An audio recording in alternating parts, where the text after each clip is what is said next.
En las últimas semanas, una oleada de titulares inundó YouTube y TikTok con la misma historia. México bloqueó a Argentina. Milei no tiene salida. El colapso es inminente. Pero ninguno de esos videos te mostró una sola declaración oficial que respaldara ese bloqueo. Más de 40 horas revisando discursos, datos de comercio bilateral y comunicados de ambas cancillerías llevan a una conclusión que cambia todo lo que creías saber sobre este conflicto. El bloqueo que te vendieron no existe como tal, pero lo que sí existe es igual de grave, y Milei lo sabe perfectamente. Argentina exportó en 2025 cerca de 87.000 millones de dólares al mundo, un número que suena sólido. Pero detrás de esa cifra hay una economía que todavía sangra. Inflación anual del 41%, desempleo subiendo al 7,5%, con jóvenes golpeados al doble, una de cada 4 familias endeudadas sin poder pagar. Para esa economía, perder el mercado mexicano no es el fin, pero sí es un golpe directo a la carne, el trigo y las cadenas logísticas que todavía dan empleo a miles de personas. México, por su parte, no siente el impacto en sus números, pero sí se juega algo más difícil de recuperar: su reputación como líder integrador de América Latina. Porque cuando una economía grande decide castigar a otra por razones ideológicas, el mensaje no llega solo a Buenos Aires, lo recibe en Bogotá, Lima, Santiago, y lo procesa cualquier gobierno que algún día pueda disentir con México. Esto no es solo un conflicto entre dos presidentes. Es la pregunta de si América Latina va a ser una región que coopera o un continente donde cada choque ideológico se convierte en guerra económica. Y esa pregunta te afecta a ti. Todo empezó con una palabra. Octubre de 2023. Argentina está en plena campaña electoral y Javier Milei acaba de pasar a la segunda vuelta. Desde México, el presidente López Obrador observa el resultado y no se guarda nada. Lo llama facho conservador. No es un análisis político, es un disparo. Y Milei todavía no ha ganado la presidencia. Pero un mes después, gana el balotaje y López Obrador vuelve a hablar. Esta vez dice que Argentina se metió un autogol. 2 países, 2 presidentes, y una tensión que acaba de nacer antes incluso de que uno de ellos jure el cargo. El 10 de diciembre de 2023, Milei asume la presidencia de Argentina. No hay llamada de cortesía desde México. No hay mensaje de felicitación público. En diplomacia, ese silencio tiene nombre: portazo. Pero lo que vino después fue mucho más ruidoso que ese silencio. Fines de marzo de 2024. Milei se sienta frente a Andrés Oppenheimer en CNN en español. La entrevista arranca tranquila, pero entonces llega la pregunta sobre López Obrador, y Milei responde sin dudar: es un halago que un ignorante como López Obrador hable mal de mí. Me enaltece. Esa frase sale de CNN y entra a todos los noticieros del continente en cuestión de horas. Pero Milei no para ahí. En la misma entrevista llama terrorista y asesino al presidente de Colombia, Gustavo Petro. Un solo programa de televisión, 3 presidentes atacados y una región entera mirando. Los grandes medios empiezan a hablar de tsunami diplomático. Algunos publican que México estaría evaluando expulsar a los diplomáticos argentinos. La embajada mexicana en Buenos Aires tiene que salir a desmentirlo. La canciller mexicana Alicia Bárcena lo llama infundado. La canciller argentina Diana Mondino intenta apagar el fuego con una frase que lo dice todo. Esto es un conflicto entre personas, no entre estados.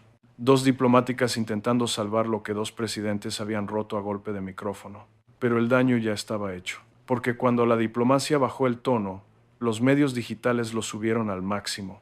Lo que empezó como una pelea de palabras entre presidentes se convirtió en materia prima perfecta para el algoritmo. Titulares como México expulsa en masa a argentinos o Argentina se hunde, México cierra el grifo, empezaron a circular sin un solo comunicado oficial que los respaldara. La escalera era clara. Primero la frase suelta, luego el titular dramático, luego el video viral que ya hablaba de bloqueo total, colapso y guerra económica. Y cuando Claudia Sheinbaum asumió la presidencia de México, heredó todo ese ruido, sin choque institucional nuevo, sin sanciones formales, pero con una narrativa ya instalada que no necesitaba hechos para seguir creciendo. Porque a estas alturas, la historia del bloqueo ya se contaba sola. Pero hay algo que esa historia nunca explica: ¿Por qué Milei necesita ese conflicto tanto como el algoritmo? Eso viene a continuación. Bloqueo total. México cierra el grifo. Milei aislado. Si pasaste los últimos meses consumiendo contenido sobre este conflicto, esas frases te suenan familiares. Aparecen en thumbnails, en titulares, en clips de 60 segundos con música dramática de fondo. Pero hay una pregunta que ninguno de esos videos se hizo. ¿Dónde están los decretos? Un bloqueo comercial real no es una declaración en redes. No es un presidente enojado frente a un micrófono. Un bloqueo real deja huellas. Aranceles extraordinarios aprobados por decreto. Listas de productos prohibidos notificadas a la Organización Mundial del Comercio. Paneles de disputa abiertos en Ginebra. Congelamiento de activos. Restricciones bancarias documentadas. Nada de eso existe entre México y Argentina en 2024, 2025 ni 2026. La OMC no registra ningún panel de disputa nuevo entre ambos países en ese periodo. No hay decretos mexicanos que licen productos argentinos prohibidos. No hay un solo comunicado oficial que anuncie sanciones económicas contra Argentina. Si el bloqueo fuera real, estaría en los registros de Ginebra, estaría en Washington, estaría en Santiago, en los informes de la CEPAL y el BID. No está en ninguno. Los datos de aduana cuentan una historia muy distinta a la de los thumbnails. En 2023, Argentina exportó a México $524 millones. Aceite de soja, medicamentos, semillas. En sentido contrario, México vendió a Argentina cerca de $550 millones en vehículos, computadoras y autopartes. Y en noviembre de 2025, en pleno supuesto bloqueo, México importó $72 millones desde Argentina y exportó 128 millones hacia allá. Eso no es un muro, es un flujo que sigue ahí. ¿Cayeron las exportaciones argentinas a México en los últimos años? Sí, pero esa caída empezó en 2018 y responde a la inestabilidad económica de Argentina, no a sanciones mexicanas.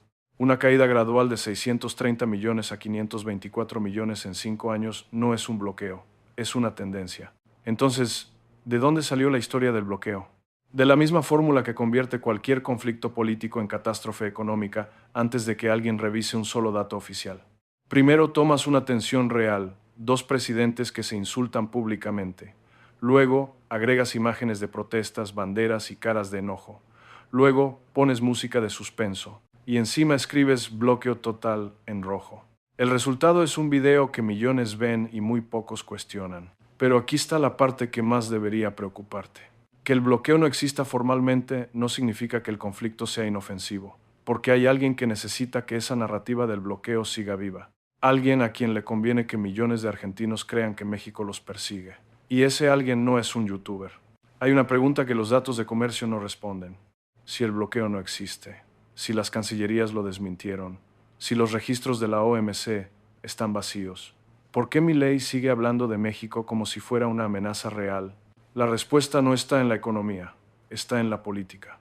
A inicios de 2026, Milei mantiene alrededor del 48% de imagen positiva. Es el político mejor evaluado de Argentina. Suena bien. Pero otro sondeo, de mayo de ese mismo año, cuenta una historia diferente. 35% de aprobación, 63% de desaprobación. Inflación todavía en niveles que ningún país del Cono Sur acepta como normales.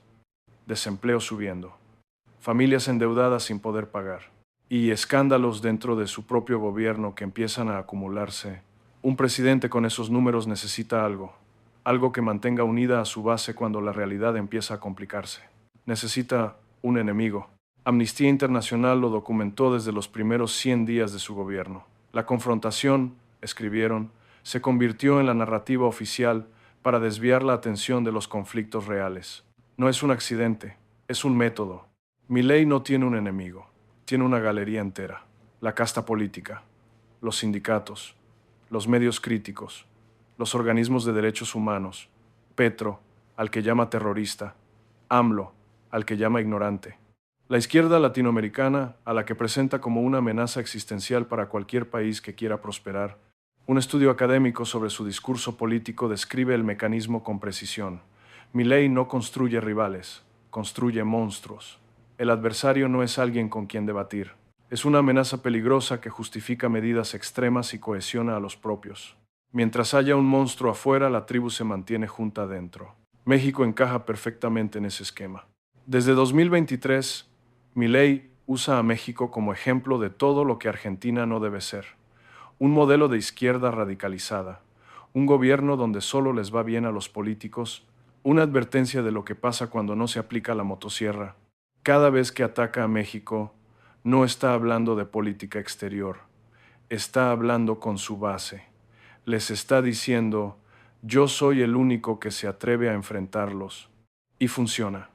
Cada insulto viralizado es combustible para la tribu. Cada conflicto internacional es una prueba más de que él está en guerra contra el sistema. Pero hay un costo que esa estrategia no puede ocultar indefinidamente. Cuando el caso conocido como CryptoGate empezó a salpicarlo, el gobierno activó una nueva polémica para reorientar la conversación. Cuando las encuestas mostraron deterioro, el relato del enemigo externo se intensificó. El patrón es consistente. No siempre hay un día exacto donde la desaprobación sube y al día siguiente Milei insulta a un presidente extranjero. Pero la lógica es siempre la misma. Cuando la realidad interna se vuelve más incómoda, el enemigo externo se vuelve más grande. Y ahí está México. Siempre disponible, siempre útil.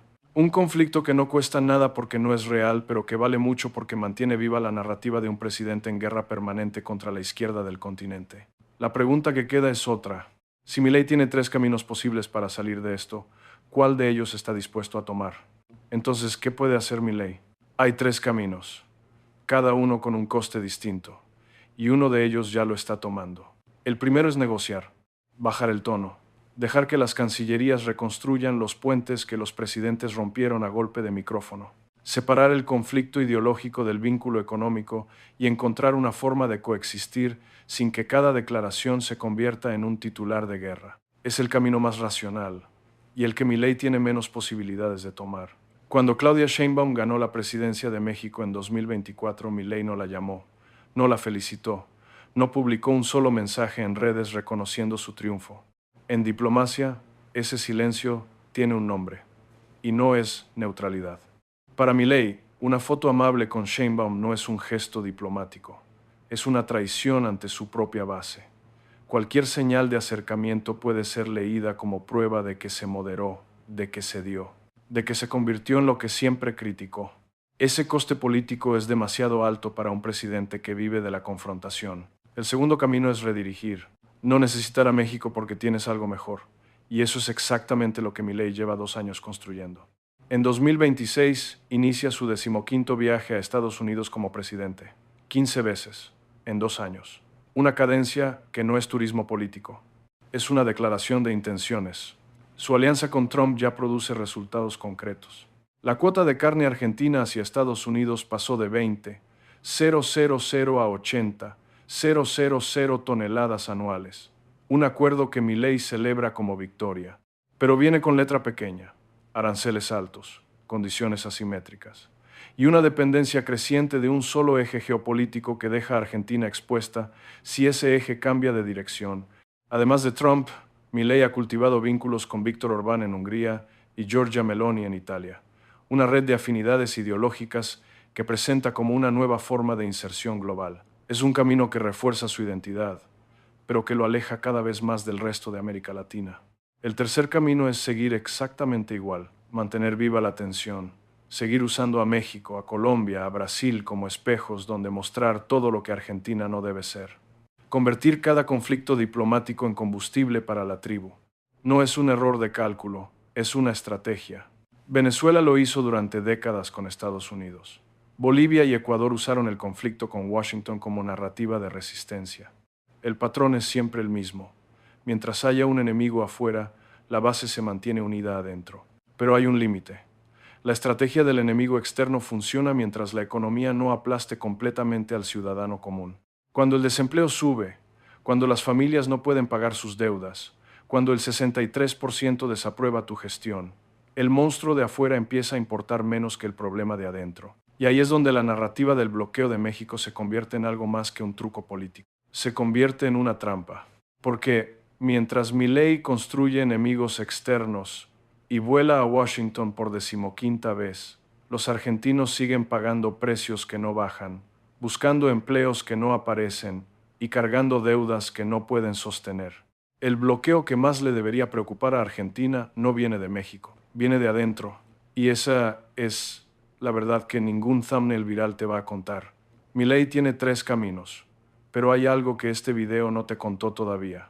Mientras Argentina decide si negocia, redirige o sigue confrontando, hay alguien que ya tomó su decisión. Alguien que no esperó a que Milei hiciera el primer movimiento. Claudia Sheinbaum. Porque el mismo perfil que usó para cerrarle el paso a Milei lo está usando ahora contra una potencia mucho más grande.